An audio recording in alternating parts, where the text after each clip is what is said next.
What's going on, guys? This is Rob, and today I want to have a discussion about Marvel character, or I guess power classifications, because in the future of this channel, I'll be making statements like Strife is Omega level, X-Man is Omega level, and so it's important that you guys understand what it is that I mean when I make this statement, so that you guys can have some context and the understanding of where these characters stand in Marvel Comics.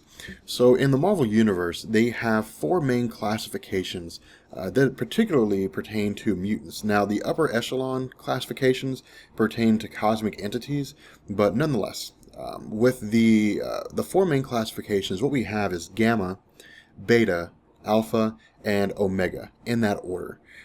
Now, Gamma mutants are mutants who, for the most part, have powers, but they're just really weak and nobody cares about them. Beast is a really good example. Beast has enhanced agility, he can lift 10 tons, but for all intents and purposes, with regards to his mutant abilities, he pretty much sucks. I mean, he's really, really smart in the realm of biochemistry and genetics and electronics, but in terms of his place in the X-Men, he's more or less kind of like a cheerleader. Angel is the same way. I mean, he just has these feathery wings, and he can fly around. Now, of course, that's Angel before he took on the form of Archangel at the hands of Apocalypse, but nonetheless, for the most part, he's just a really kind of weak character. Beta-level characters are characters who have powers that are strong, and they're formidable, but there's weaknesses. A weakness may be that they can't control it. Cyclops is a good example. Cyclops has an optic blast that has a power that's ranged from being able to knock a person unconscious to being able to slice a mountain in half. It really just kind of depends on the situation, the context of the comic that his powers are being used in. But nonetheless, he has a very powerful optic blast, and I think it's actually theorized, or the way the comic is set up, his eyes are actually a portal to a different dimension, and so it just channels the energy of that dimension into our dimension. But nonetheless, I'm not going to go into the big discussion about that. I'll save that for a Cyclops discussion at some point in time. But nonetheless, the fact that he cannot control his optic blast make that a weakness. He doesn't have any kind of mental control over it. All the control for his optic blast comes from his visor.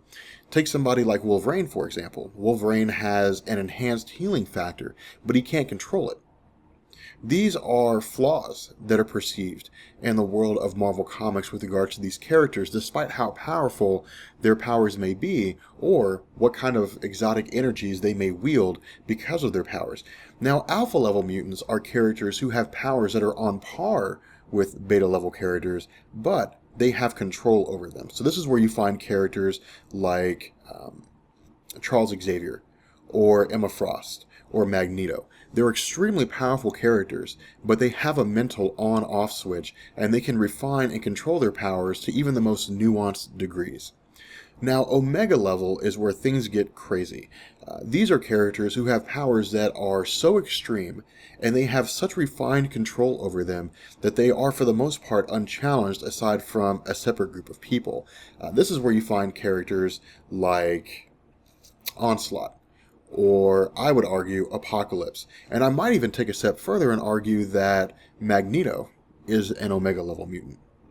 This is also where you find characters like Vulcan, Gabriel Summers. He's the third Summers brother, in addition to Cyclops and Havoc. These are characters who are able to manipulate cosmic energies, are able to manipulate exotic energies, or can manipulate the powers of other people. Take, for example, someone like Elixir.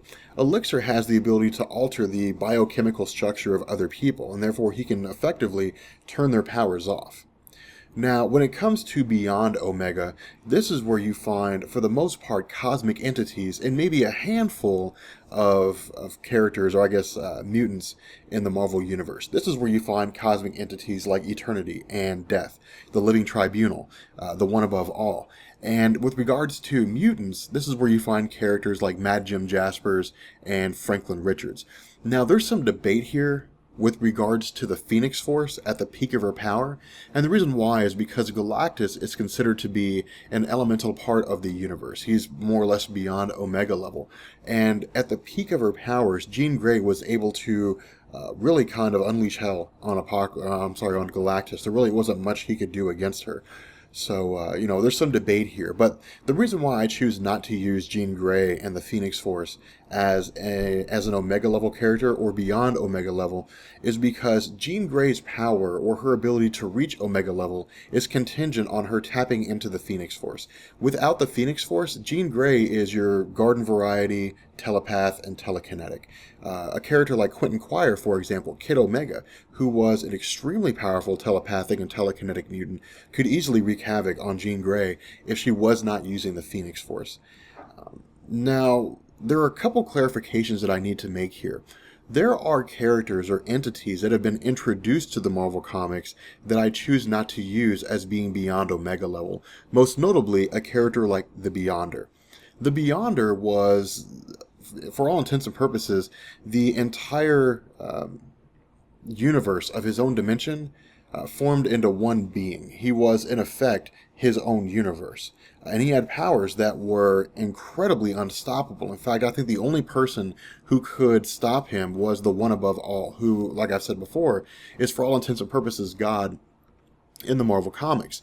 But I choose not to use the Beyonder because he's not native to our universe. And when it comes to the idea of Omega level, beyond Omega, Omega level, mutant classifications, that kind of thing, I prefer to stick with the homegrown crowd. I'm really not a big fan of the idea of other characters coming from outside of our universe and then hopping onto the Omega level train, just because when it comes to extra dimensional beings, their dimensions vary widely. There are some that have these really basic dimensions that are much like our own. There are some that hail from dimensions that are so extreme that just by the very nature of their dimension, the characters have evolved to such a level that they have extreme abilities that make them Omega level characters. So, in any event, I hope this all made sense. I hope it comes out understandable. If it does, let me know, and I will catch you guys later. Peace.